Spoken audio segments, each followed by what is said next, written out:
माहेरसून आणलंय पोहेतले चिंगूळ. दिसतात काळे काळे पण लागतात लय भारी. आता ते पहिले आधी सुटी करूया. सुटी कसे करतात तर दाखवते. चिंगूळ असत हे अक्के चालूचे असतं, त्याची साल काढणंच नाही सुटी करतात. त्याच्यामुळे अशी सोपी पद्धत वापरून सुटी करायची. टाकायची ह्या काढून शेपूट काढून किती झालं बस.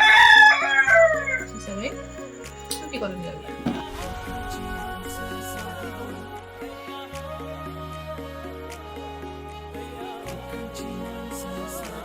तर मंडळी हे चिंगूळ ना ते तुमका दिसतं तशी काळे खडी, पण आता मी ते आमटीत घालते तेव्हा बघा कशी जादू दिसते.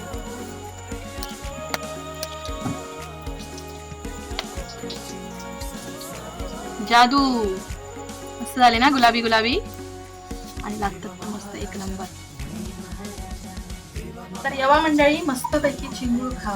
ज्यांनी कोणी खाली उपवासचे चिंगूळ त्यांनी लाईक कमेंट नक्की करा, आणि ज्यांनी कोणी नाही खाले त्यांनी इकडे यावा.